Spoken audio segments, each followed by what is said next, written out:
प्यारे देशवासियों, नमस्कार। 73वें गणतंत्र दिवस की पूर्व संध्या पर देश और विदेश में रहने वाले आप सभी भारत के लोगों को मेरी हार्दिक बधाई। हम सबको एक सूत्र में बांधने वाली भारतीयता के गौरव का यह उत्सव है। सन 1950 में आज ही के दिन हम सब की इस गौरवशाली पहचान को औपचारिक स्वरूप प्राप्त हुआ था। उस दिन भारत विश्व के सबसे बड़े गणतंत्र के रूप में स्थापित हुआ और हम भारत के लोगों ने एक ऐसा संविधान लागू किया जो हमारी सामूहिक चेतना का जीवंत दस्तावेज है। हमारे विविधतापूर्ण और सफल लोकतंत्र की सराहना पूरी दुनिया में की जाती है। हर साल गणतंत्र दिवस के दिन हम अपने गतिशील लोकतंत्र तथा राष्ट्रीय एकता की भावना का उत्सव मनाते हैं।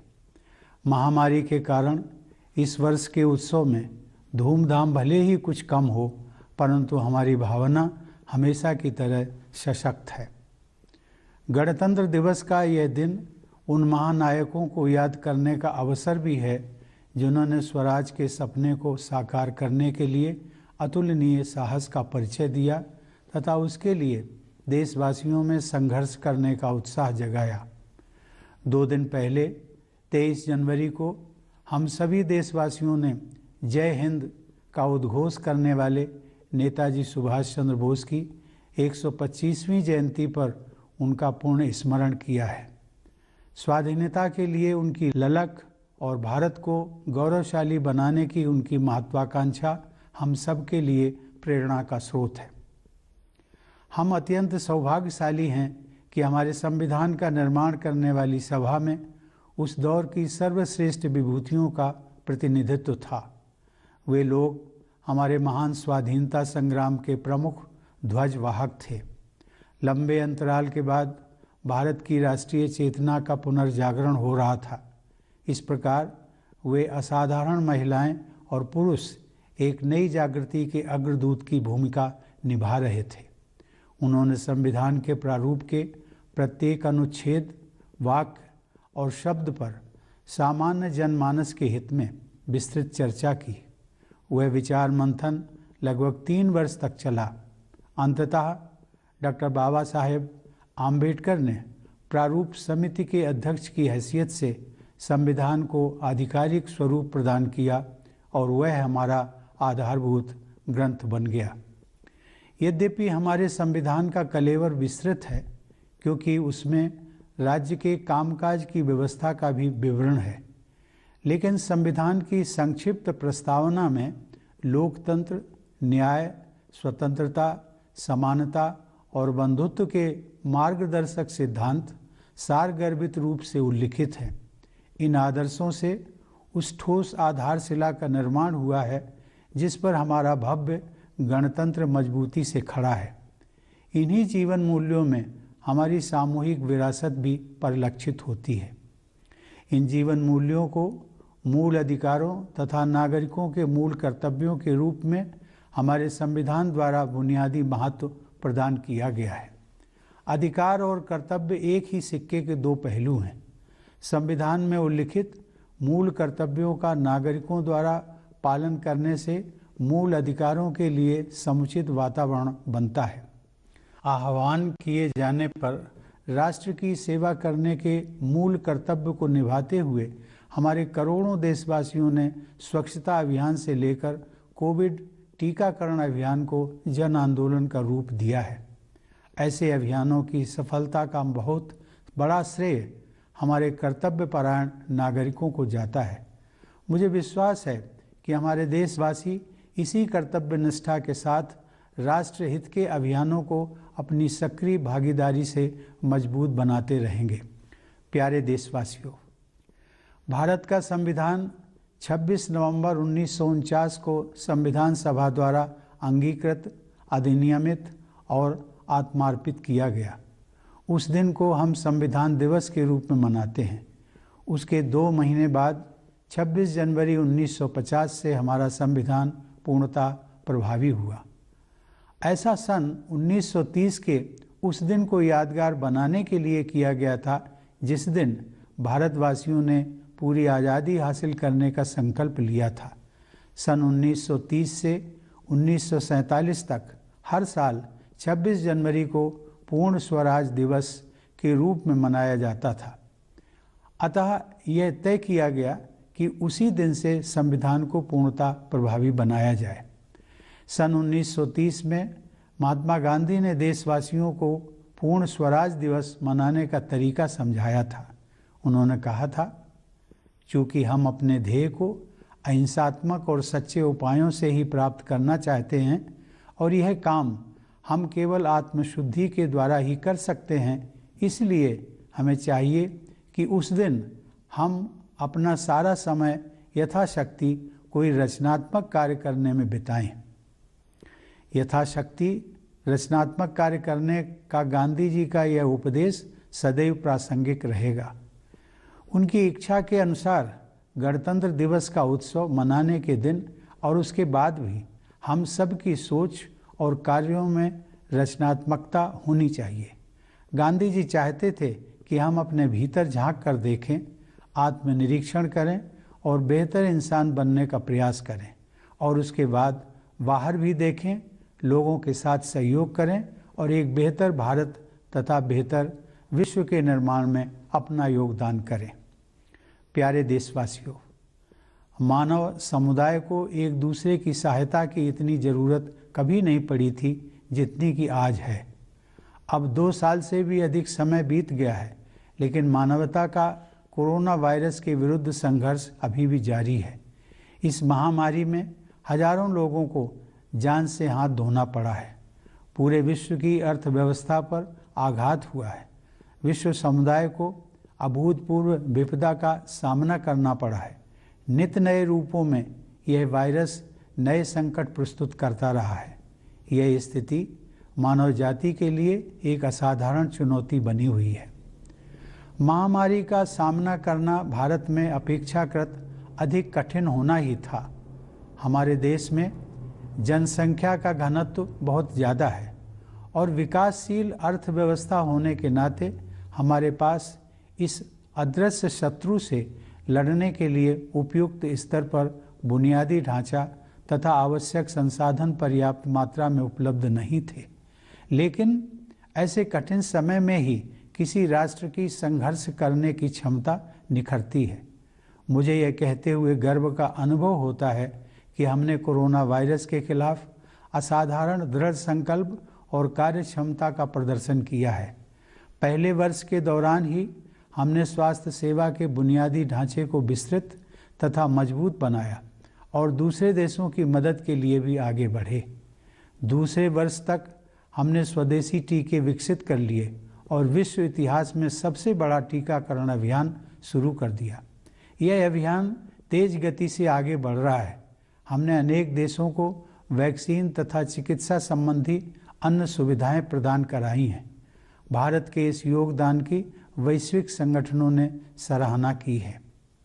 दुर्भाग्य से संकट की स्थितियां आती रही हैं क्योंकि वायरस अपने बदलते स्वरूपों में वापसी करता रहा है। अनगिनत परिवार भयानक विपदा के दौर से गुजरे हैं। हमारी सामूहिक पीड़ा को व्यक्त करने के लिए मेरे पास शब्द नहीं हैं, लेकिन एकमात्र सांत्वना इस बात की है कि बहुत से लोगों की जान बचाई जा सकी है। महामारी का प्रभाव अभी भी व्यापक स्तर पर बना हुआ है, अतः हमें सतर्क रहना चाहिए और अपने बचाव में तनिक भी ढील नहीं देनी चाहिए। हमने अब तक जो सावधानियां बरती हैं उन्हें जारी रखना है। मास्क पहनना और सोशल डिस्टेंसिंग बनाए रखना कोविड अनुरूप व्यवहार के अनिवार्य अंग रहे हैं। कोविड महामारी के खिलाफ लड़ाई में वैज्ञानिकों और विशेषज्ञों द्वारा बताई गई सावधानियों का पालन करना आज हर देशवासी का राष्ट्र धर्म बन गया है। यह राष्ट्र धर्म हमें तब तक निभाना ही है जब तक यह संकट दूर नहीं हो जाता। संकट की इस घड़ी में हमने यह देखा है कि कैसे हम सभी देशवासी एक परिवार की तरह आपस में जुड़े हुए हैं। सोशल डिस्टेंसिंग के कठिन दौर में हम सब ने एक दूसरे के साथ निकटता का अनुभव किया है। हमने महसूस किया है कि हम एक दूसरे पर कितना निर्भर करते हैं। कठिन परिस्थितियों में लंबे समय तक काम करके यहाँ तक कि मरीजों की देखभाल के लिए अपनी जान जोखिम में डालकर भी डॉक्टरों, नर्सों और पैरामेडिक्स ने मानवता की सेवा की है। बहुत से लोगों ने देश में गतिविधियों को सुचारू रूप से जारी रखने के लिए ये सुनिश्चित किया है कि अनिवार्य सुविधाएं उपलब्ध रहें तथा सप्लाई चेन में रुकावट ना पैदा हो।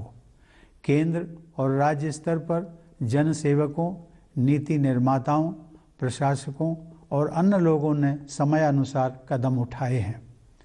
इन प्रयासों के बल पर हमारी अर्थव्यवस्था ने फिर से गति पकड़ ली है। प्रतिकूल परिस्थितियों में भारत की दृढ़ता का यह प्रमाण है कि पिछले साल आर्थिक विकास में आई कमी के बाद इस वित्त वर्ष में अर्थव्यवस्था के प्रभावशाली दर से बढ़ने का अनुमान है।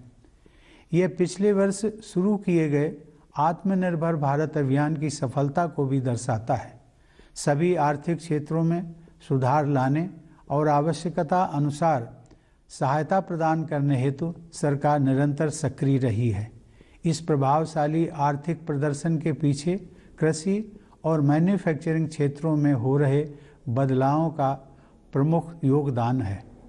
मुझे यह जानकर प्रसन्नता हुई है कि हमारे किसान, विशेषकर छोटी जोत वाले युवा किसान, प्राकृतिक खेती को उत्साहपूर्वक अपना रहे हैं। लोगों को रोजगार देने तथा अर्थव्यवस्था को गति प्रदान करने में छोटे और मझोले उद्यमों ने महत्वपूर्ण भूमिका निभाई है। हमारे इनोवेटिव युवा उद्यमियों ने स्टार्टअप इकोसिस्टम का प्रभावी उपयोग करते हुए सफलता के नए कीर्तिमान स्थापित किए हैं। हमारे देश में विकसित, विशाल और सुरक्षित डिजिटल पेमेंट प्लेटफॉर्म की सफलता का एक उदाहरण यह है कि हर महीने करोड़ों की संख्या में डिजिटल ट्रांजैक्शन किए जा रहे हैं। जन संसाधन से लाभ उठाने यानी डेमोग्राफिक डिविडेंड प्राप्त करने के लिए हमारे पारंपरिक जीवन मूल्यों एवं आधुनिक कौशल के आदर्श संगम से युक्त राष्ट्रीय शिक्षा नीति के जरिए सरकार ने समुचित वातावरण उपलब्ध कराया है। मुझे यह जानकर प्रसन्नता हो रही है कि विश्व में सबसे ऊपर की 50 इनोवेटिव इकोनॉमीज़ में भारत अपना स्थान बना चुका है। यह उपलब्धि और भी संतोषजनक है कि हम व्यापक समावेश पर जोर देने के साथ साथ योग्यता को बढ़ावा देने में सक्षम हैं। देवियों और सज्जनों, पिछले वर्ष ओलंपिक खेलों में हमारे खिलाड़ियों के शानदार प्रदर्शन से लोगों में खुशी की लहर दौड़ गई थी। उन युवा विजेताओं का आत्मविश्वास आज लाखों देशवासियों को प्रेरित कर रहा है। हाल के महीनों में हमारे देशवासियों द्वारा विभिन्न क्षेत्रों में अपनी प्रतिबद्धता और कर्मठता से राष्ट्र और समाज को मजबूती प्रदान करने वाले अनेक उल्लेखनीय उदाहरण मुझे देखने को मिले हैं। उनमें से मैं केवल 2 उदाहरणों का उल्लेख करूंगा। भारतीय नौसेना और कोचीन शिपयार्ड लिमिटेड की समर्पित टीमों ने स्वदेशी व अत्याधुनिक विमानवाहक पोत IAC विक्रांत का निर्माण किया है, जिसे हमारी नौसेना में शामिल किया जाना है। ऐसी आधुनिक सैन्य क्षमताओं के बल पर अब भारत की गणना विश्व के प्रमुख नौसेना शक्ति संपन्न देशों में की जाती है। यह रक्षा के क्षेत्र में आत्मनिर्भरता की ओर अग्रसर होने का एक प्रभावशाली उदाहरण है। इससे हटकर एक विशेष अनुभव मुझे बहुत हृदय स्पर्शी लगा। हरियाणा के भिवानी जिले के सुई नामक गांव में उस गांव से निकले कुछ प्रबुद्ध नागरिकों ने संवेदनशीलता और कर्मठता का परिचय देते हुए स्वप्रेरित आदर्श ग्राम योजना के तहत अपने गांव का कायाकल्प कर दिया है। अपने गांव यानी अपनी मातृभूमि के प्रति लगाव और कृतज्ञता का यह एक अनुकरणीय उदाहरण है। कृतज्ञ लोगों के हृदय में अपनी जन्मभूमि के प्रति आजीवन ममता और श्रद्धा बनी रहती है। ऐसे उदाहरण से मेरा यह विश्वास दृढ़ होता है कि एक नया भारत उभर रहा है, सशक्त भारत और संवेदनशील भारत। मुझे विश्वास है कि इस उदाहरण से प्रेरणा लेकर अन्य सक्षम देशवासी भी अपने अपने गांव एवं नगर के विकास के लिए योगदान देंगे। इस संदर्भ में आप सभी देशवासियों के साथ मैं एक निजी अनुभव साझा करना चाहूँगा। मुझे पिछले वर्ष जून के महीने में कानपुर देहात जिले में स्थित अपनी जन्मभूमि अर्थात अपने गांव परौंख जाने का सौभाग्य मिला था। वहां पहुंचकर अपने आप ही मुझ में अपने गांव की माटी को माथे पर लगाने की भावना जाग उठी, क्योंकि मेरी मान्यता है कि अपने गांव की धरती के आशीर्वाद के बल पर ही मैं राष्ट्रपति भवन तक पहुंच सका हूं। मैं विश्व में जहां भी जाता हूं, मेरा गांव और मेरा भारत मेरे हृदय में विद्यमान रहते हैं। भारत के जो लोग अपने परिश्रम और प्रतिभा से जीवन की दौड़ में आगे निकल सके हैं, उनसे मेरा अनुरोध है कि अपनी जड़ों को, अपने गांव, कस्बे, शहर को और अपनी माटी को हमेशा याद रखिए। साथ ही आप सब अपने जन्म स्थान और देश की जो भी सेवा कर सकते हैं अवश्य कीजिए। भारत के सभी सफल व्यक्ति यदि अपने अपने जन्म स्थान के विकास के लिए निष्ठापूर्वक कार्य करें तो स्थानीय विकास के आधार पर पूरा देश विकसित हो जाएगा। प्यारे देशवासियों, आज हमारे सैनिक और सुरक्षाकर्मी देश अभिमान की विरासत को आगे बढ़ा रहे हैं। हिमालय की असहनीय ठंड में और रेगिस्तान की भीषण गर्मी में अपने परिवार से दूर वे मातृभूमि की रक्षा में तत्पर रहते हैं। हमारे सशस्त्र बल तथा पुलिसकर्मी देश की सीमाओं की रक्षा करने तथा आंतरिक व्यवस्था बनाए रखने के लिए रात दिन चौकसी रखते हैं, ताकि अन्य सभी देशवासी चैन की नींद सो सकें। जब कभी किसी वीर सैनिक का निधन होता है तो सारा देश शोक संतप्त हो जाता है। पिछले महीने एक दुर्घटना में देश के सबसे बहादुर कमांडरों में से एक जनरल बिपिन रावत, उनकी धर्मपत्नी तथा अनेक वीर योद्धाओं को हमने खो दिया। इस हादसे से सभी देशवासियों को गहरा दुख पहुंचा। देवियों और सज्जनों, देश प्रेम की भावना देशवासियों की कर्तव्य निष्ठा को और मजबूत बनाती है। चाहे आप डॉक्टर हों या वकील, दुकानदार हों या ऑफिस वर्कर, सफाई कर्मचारी हों या मजदूर, अपने कर्तव्य का निर्वहन निष्ठा व कुशलता से करना देश के लिए आपका प्राथमिक और सबसे महत्वपूर्ण योगदान है। सशस्त्र बलों के सर्वोच्च कमांडर के रूप में मुझे यह उल्लेख करते हुए प्रसन्नता हो रही है कि यह वर्ष सशस्त्र बलों में महिला सशक्तिकरण की दृष्टि से विशेष महत्वपूर्ण रहा है। हमारी बेटियों ने परंपरागत सीमाओं को पार किया है और अब नए क्षेत्रों में महिला अधिकारियों के लिए स्थायी कमीशन की सुविधा आरंभ हो गई है।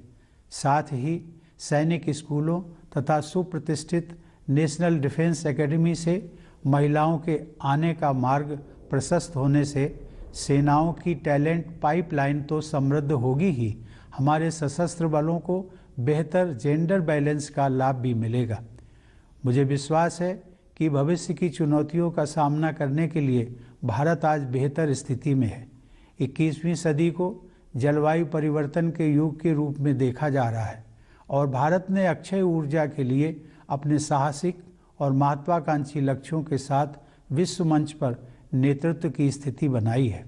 निजी स्तर पर हम में से प्रत्येक व्यक्ति गांधी जी की सलाह के अनुरूप अपने आसपास के परिवेश को सुधारने में अपना योगदान कर सकता है।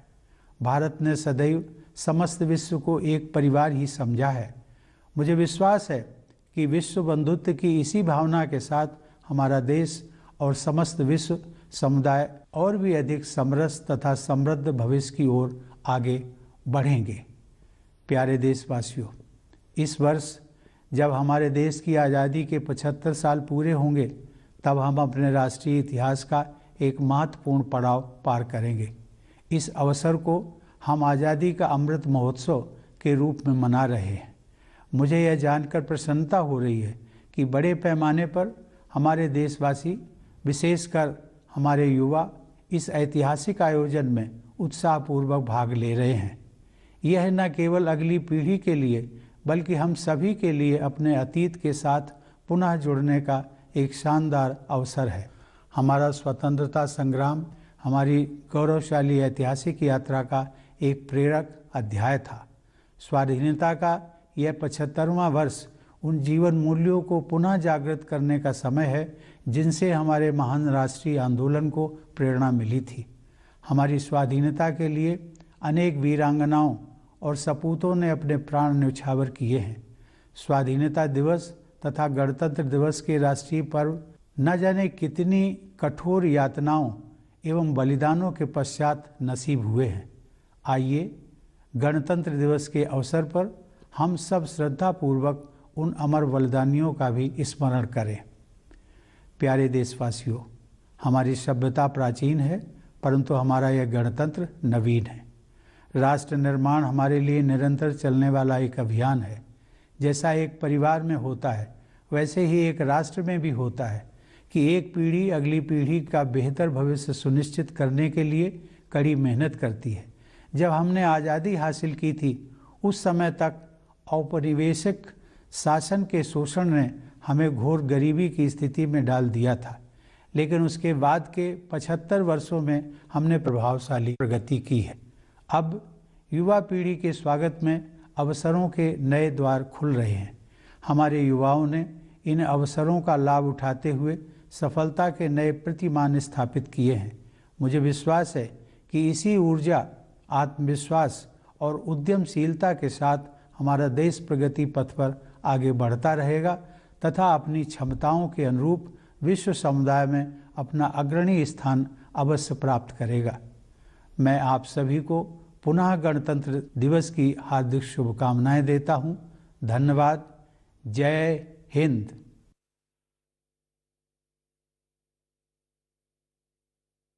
Dear fellow citizens, Namaskar. My heartiest greetings to all of you in India and abroad on the eve of the 73rd Republic Day. It is an occasion to celebrate what is common to us all, our Indianness. It was on this day in 1950 that this sacred essence of us all assumed a formal shape. That day, India was established as the largest democratic republic, and we the people put into effect a constitution that is an inspired document of our collective vision. The diversity and vibrancy of our democracy is appreciated worldwide. It is this spirit of unity and of being one nation which is celebrated every year as Republic Day. This year's celebrations may be muted due to the pandemic, but the spirit is as strong as ever. On this occasion, let us also remember the great freedom fighters who showed incomparable courage in their pursuit of the dream of Swaraj and fired up the people to fight for it. 2 days ago, on 23rd January, all of us observed the 125th birth anniversary of Netaji Subhash Chandra Bose, who had adopted the energizing salutation of Jai Hind. His quest for independence and his ambition to make India proud inspire all of us. We are immensely fortunate that the Constituent Assembly, which prepared the document, included some of the best minds of their generation. They were the leading lights of our great freedom struggle. After long years, the soul of India was reawakening, and these exceptional men and women were the harbingers of a new dawn. They discussed threadbare every article, every phrase, and every word on behalf of the people. The churning went on for close to 3 years. Eventually, it was Dr. Babasaheb Ambedkar who, as chair of the drafting committee, prepared the final version that has become our founding document. While the text of the Constitution dealing with the details of the workings of the state is quite long, the preamble sums up its guiding principles: democracy, justice, liberty, equality, and fraternity. They form the bedrock on which our republic stands. These are the values that form our collective inheritance.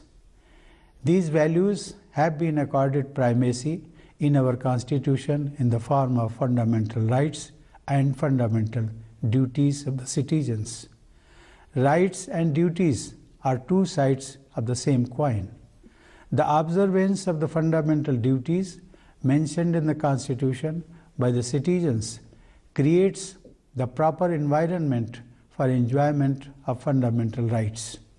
By fulfilling the fundamental duty of rendering national service when called upon to do so, crores of our people have transformed the Swachh Bharat Abhiyan and the COVID vaccination drive into mass movements. A great deal of credit for the success of such campaigns goes to our dutiful citizens. I am sure that our people will continue to strengthen the campaigns of national interest with their active participation and will demonstrate the same dedication. The Constitution of India was enacted and adopted by the Constituent Assembly on 26 November 1949, which we now celebrate as Constitution Day. But it was made effective 2 months later. This was done to mark that day in 1930 when India resolved to win complete freedom.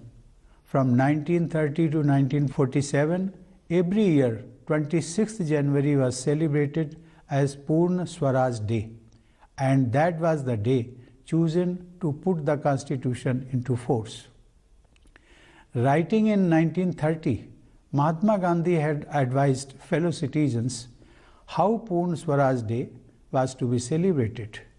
He had said, and I quote, "Remember that since we desire to attain our end by non-violent and truthful means only, we can do so only through self-purification. We should therefore devote the day to doing such constructive work as lies in our power to do." Unquote. Needless to say, Gandhiji's advice is timeless. He would have liked us to celebrate the Republic Day in the same manner. He wanted us to look inside, introspect, and strive to become better human beings, and then also look outside, join hands with others, and contribute towards the making of a better India and a better world. Dear fellow citizens, the world has never been in so much need of help as now. It has been over 2 years now, and humankind is still battling with the coronavirus. Hundreds of thousands of lives have been lost, and the world economy has been reeling under the impact. The world has suffered from unprecedented misery, and surge after surge of new variants have been posing new crises. It has been an extraordinary challenge to humankind. The pandemic management was bound to be all the more difficult in India. We have high population density, and as a developing economy, we did not have the level of resources and infrastructure needed to battle this invisible enemy. But it is only in such difficult times that the resilience of a nation shines forth. I am proud to say that we have shown an unmatched resolve against the coronavirus. In the first year itself, we raised the healthcare infrastructure and also reached out to help others. By the second year, we had developed indigenous vaccines and launched the world's biggest vaccination drive in history. The vaccination drive is progressing at a quick pace in our country. During the pandemic, we have reached out to several other countries with vaccines and other medical help. This contribution by India has been appreciated by international organizations. There have been setbacks, unfortunately, as the virus makes a comeback with new mutations. Countless families have gone through a harrowing time. There are no words to express our collective trauma. The only saving grace is that many lives could be saved. As the pandemic is still widespread, we must remain alert and not let our guard down. The precautions we have taken till now have to be continued. Wearing masks and maintaining social distancing have been essential parts of COVID-appropriate behavior. In the fight against the COVID pandemic, it has now become a sacred national duty of every citizen to follow the precautions suggested by our scientists and experts. We have to discharge this duty till the crisis is behind us. A time of crisis has also made us appreciate how we all Indians are connected as one family. The time of social distancing has brought us close to each other. We have realized how much we depend on each other. Doctors, nurses, and paramedics have risen to the challenge, working long hours in difficult conditions, even at the risk of their lives, to attend to patients. Others have kept the nation moving, managing supply chains and utilities. The leadership, policymakers, administrators, and others at the central and state levels have made timely interventions. Due to such interventions, the economy is on the move again. It is a testimony to India's spirit in the face of adversity that the economy is projected to grow at an impressive rate in this fiscal after going through contraction last year. This shows the success of the Atmanirbhar Bharat Abhiyan launched in the previous year. The government has shown relentless focus on reforming every economic sector and providing a helping hand wherever necessary. The impressive economic performance is made possible due to improvement in the agriculture and manufacturing sectors. I am happy to note that our farmers, especially young farmers with small holdings, are enthusiastically adopting natural farming. Small and medium enterprises have played an important role in providing employment to people and imparting impetus to the economy. Our innovative young entrepreneurs have set new benchmarks of success by making effective use of the startup ecosystem. It is a testimony to the success of our country's massive and robust digital payment platform that millions of digital transactions are being done every month. To reap the demographic dividend, the government has created the right environment with the national education policy that makes a perfect blend of traditional values and modern skills. It is gratifying to note that India has found a place among the top 50 innovative economies. It is all the more satisfying to note that we have been able to promote merit while also stressing upon all-round inclusion. Ladies and gentlemen, in the past year, our sports persons also brought cheers as they made their mark at the Olympics. The self-confidence of these young champions inspires millions today.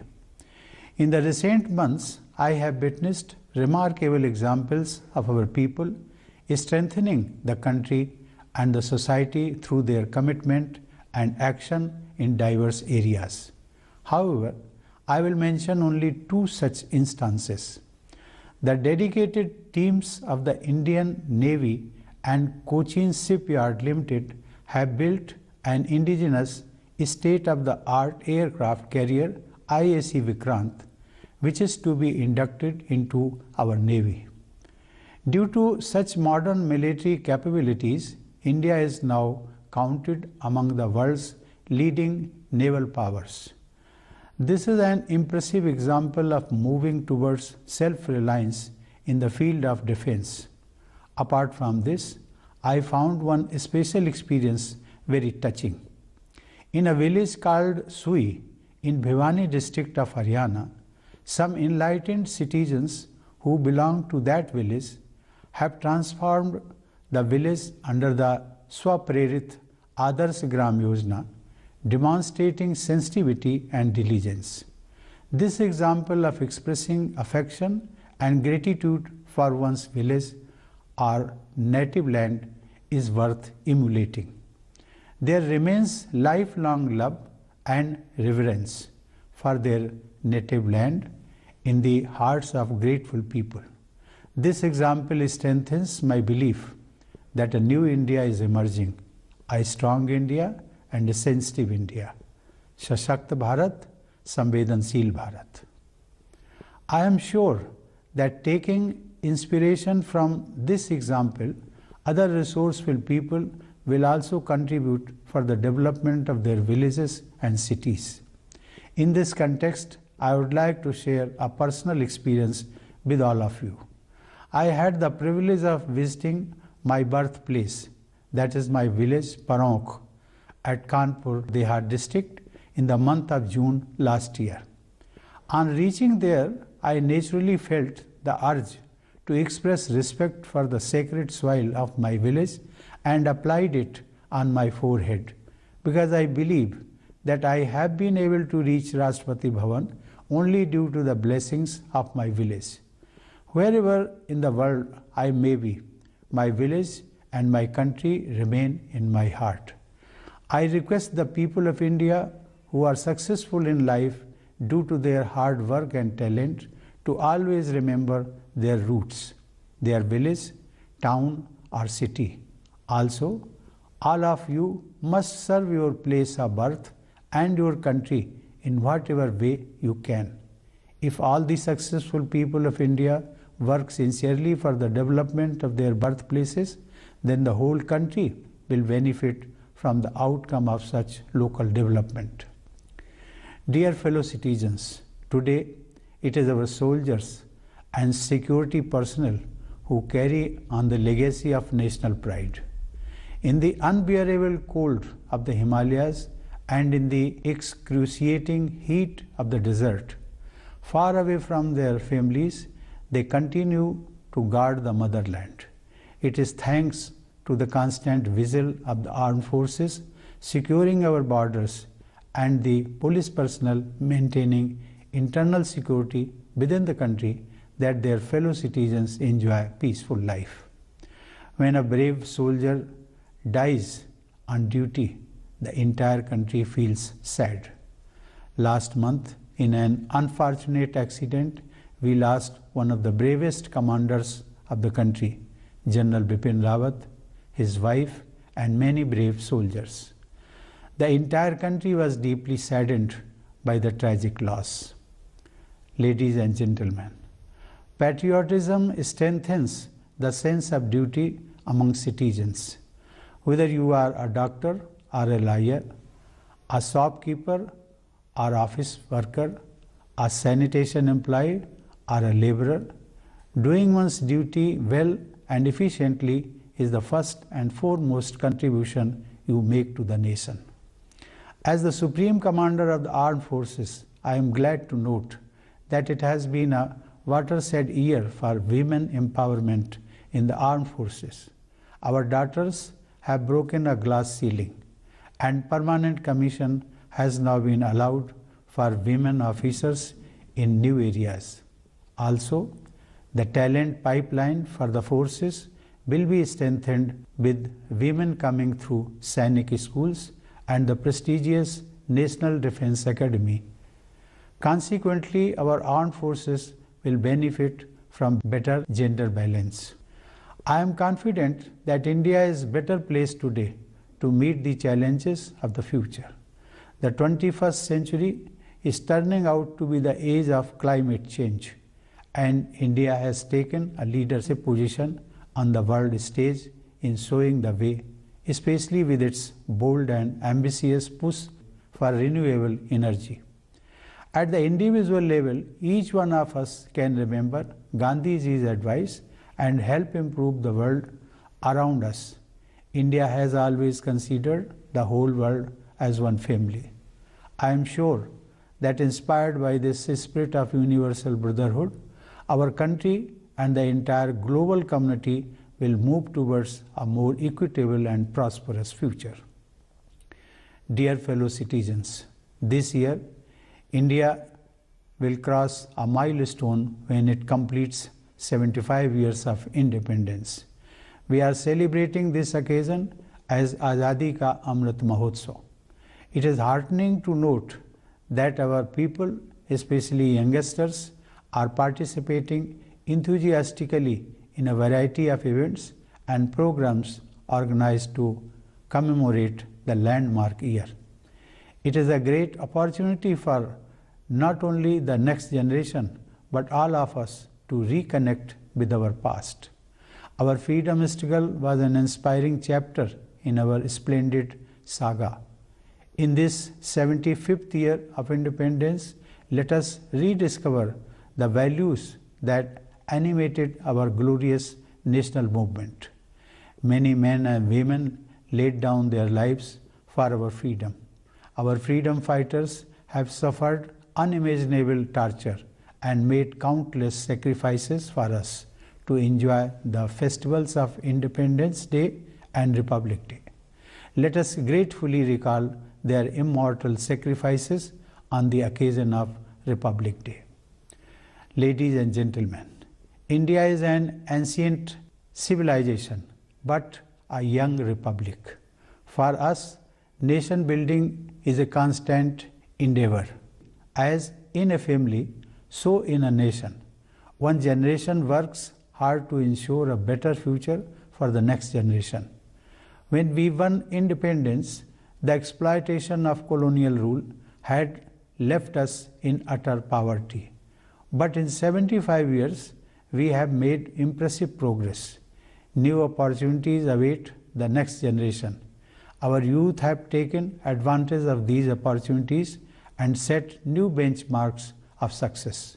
I am sure that with this energy, confidence, and entrepreneurship, our country will continue to march ahead on the path of progress and will definitely secure its rightful place, befitting its potential in the global community. I once again wish all of you a happy Republic Day. Thank you. Jai Hind.